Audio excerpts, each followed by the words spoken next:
아침 묵상에 오신 여러분들을 환영하고 축복합니다. 하루의 첫 시간인데요. 사실 아침에 이렇게 일하는 게 쉽지 않죠. 사실 많이 피곤하실 텐데요. 또 이렇게 피곤하고 힘들어도 또 아침 깨워서 우리가 하나님 만났을 때 하나님께 또 특별한 은혜를 또 오늘 하루 또 이번 시간에 주실 줄 믿습니다. 그런 기대감을 가지고 함께 시작했으면 좋겠고요. 오늘은 노아의 믿음이란 제목을 가지고 창세기 6장 9절부터 17절까지 말씀을 좀 더 살펴봤으면 좋겠습니다. 우리 14절 말씀을 같이 한번 읽어볼까요? 같이 읽도록 하겠습니다. 너는 고페르나무로 너를 위하여 방주를 만들되 그 안에 칸들을 막고 역청을 그 안팎에 칠하라. 예, 우리가 계속 노아에 대해서 살펴보고 있는데 첫날에 노아의 소개에 대해서 배웠어요. 노아는 의인이고 당대의 뭐예요? 완전한 자다라고 소개하셨죠. 그런 다음에 하나님이 노아에게 나타나서 메시지를 전하십니다. 근데 이 메시지를 전하실 때 첫 번째 주신 메시지 뭐예요? 심판의 메시지죠. 정말 이 땅에 악이 충만했다. 더 이상 내가 지켜볼 수가 없다. 그래서 악을 멸하시기로 결정을 하시고 심판을 이야기합니다. 그런데 어제도 얘기했지만 이 심판은 사랑의 행위예요. 정말 악한 세상을 더 이상 두면 그걸로 인해서 더 많은 손상이 있기 때문에, 아픔이 있기 때문에 마치 의사가 썩은 달을 절단해내는 것처럼 악을 심판하길 원하셨어요. 그럼에도 불구하고 이 심판 와중에 무엇을 하셨다고 그랬죠? 120년이라는 시간을 주셨죠. 그래서 이 시간 동안 회개하고 돌아올 수 있도록 기다려 주셨어요. 뿐만 아니라 뭘 했냐면 노아에게 방주를 만들라고 그랬죠.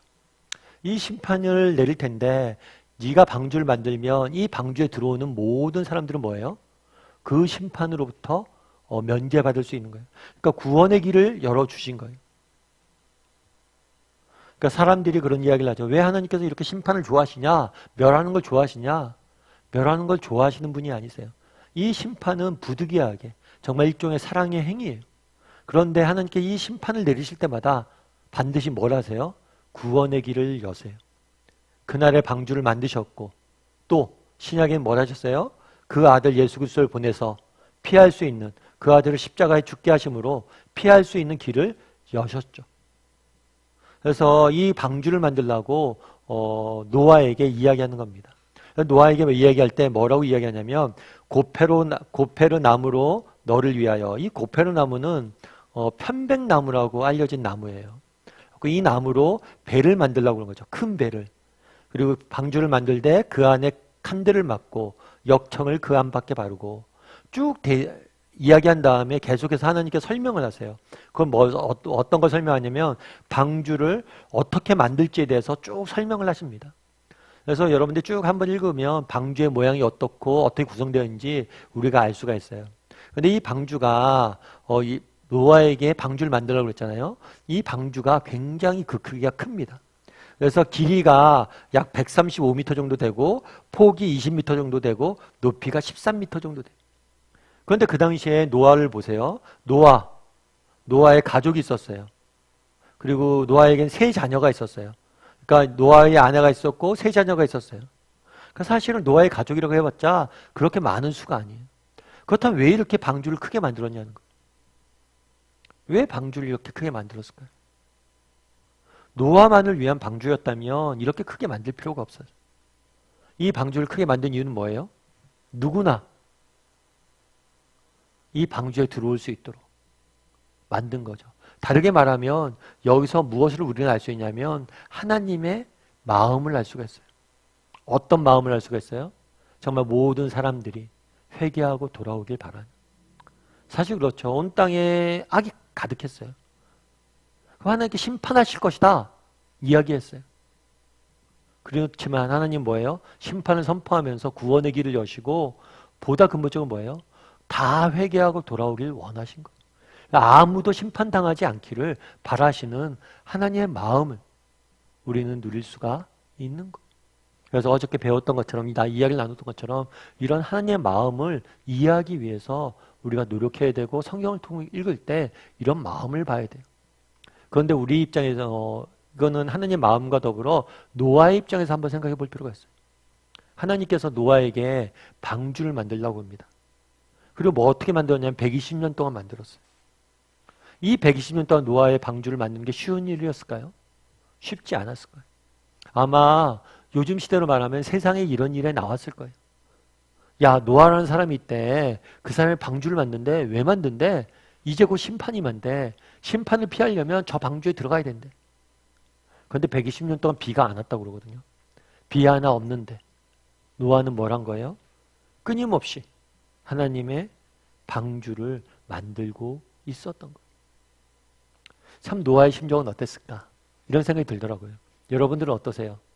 노아의 입장이라면 노아처럼 그렇게 기다리면서 만들 수 있을까요? 정말 하나님 나타나서 노아 방주를 만들려고 그러면 여러분들은 만들 수 있을까요? 참 쉬운 일은 아닌 것 같아요. 그래서 노아의 믿음이 대단한 게 아닌가 싶어요. 우리도 이런 노아를 좀 닮아가면 어떨까 싶습니다. 하나님께서는 그날의 노아를 통해서 방주를 만들었잖아요. 이 방주도 하나의 예표예요. 예수 그리스도를 통해서 이루어질 구원을 예표한 거죠. 동시에 이 방주는 또 무슨 예표예요? 우리가 방주 되길 원하세요. 그날의 노아가 방주를 만들었던 것처럼 우리가 이 땅을 살면서 방주가 되어서 정말 세상 속에 그리스도를 전하고 그들로 하여금 그리스도에게 돌아올 수 있도록 안내하길 바라시는 하나님의 마음이 담겨져 있는 거죠. 그래서 그날의 노아가 방주를 만들었던 것처럼 우리가 세상 속에서 방주의 역할들을 하길 원하시는 하나님의 마음을 우리가 알았으면 좋겠어요. 여러분 전도 폭발 훈련이라고 아시죠? 전도 폭발이라고 전도 훈련이에요. 전도. 어떻게 하면 보다 잘 전도를 할 수 있을까? 그런데 전도 폭발 훈련에 어떤 분이 간증한 내용이 있었대요. 어떤 간증을 했었냐면 이런 간증을 했어요. 이분이 간증을 하는데 이분은 1년에 1000명 이상 전도하시는 분이세요. 굉장한 거죠. 1년에 1000명 이상 전도하는 게 쉬운 일은 아니죠. 365일이라고 하면 하루에 3명 이상을 매일 전도하는 거예요. 그렇게 전도하는 게 쉽지가 않죠. 그러면서 그분이 경험했던 이야기를 조금 해주더라고요. 하는데 이런 이야기를 해요. 전도 폭발은 3명이 같이 나가서 전도를 해요. 늘 3명이 같이 나가서 전도를 하는데 한번 전도하는데 이렇게 3명이 나가서 전도하는데 한 명은 복음을 전해요. 그리고 또 한 명은 뭐냐면 그걸 도와요. 복음을 전할 때 도와요. 같이 말로써. 또 한 명은 뭘 하냐면 주변을 살펴요. 주변을 살펴서 이 복음 전하는데 방해가 되는 요소가 없는지. 그래서 아이가 울고 있다면 아이를 대신 봐준다거나 전화가 온다면 전화를 대신 받는다거나 이런 일을 하는 거예요. 근데 한 번은 이분이 쭉 복음을 전했대요. 복음을 전하고 나서 어떻게 그럼 예수님 믿겠습니까? 그때 그 사람이 복음 들은 사람이 예수님 믿겠습니다 하고 기도를 했대요. 정적 기도를 했대요. 그런 다음에 끝나고 나서 이렇게 다과를 나누면서 이야기를 하고 있는데 어떻게 예수님을 그렇게 믿겠다고 마음 먹었어요?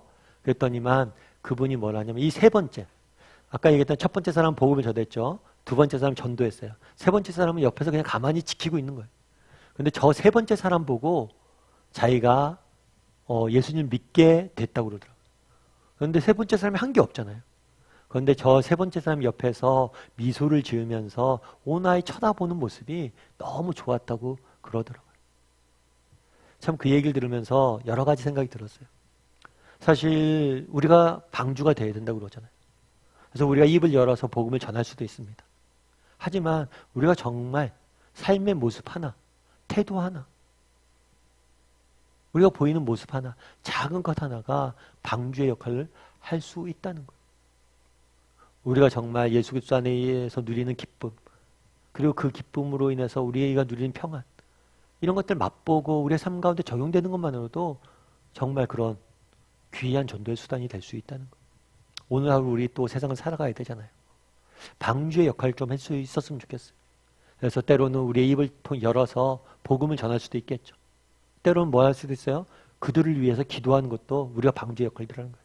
때로는 우리의 삶의 모습을 통해서 우리의 삶을 보고 모습을 누군가 보고 야, 저 사람 정말 멋있다.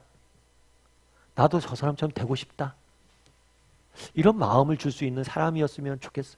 그렇게 되면 우리가 되면 좋겠어요. 그래서 멋있게 좀 꾸미기도 하시고 정말 멋진 사람이 됐으면 좋겠어요.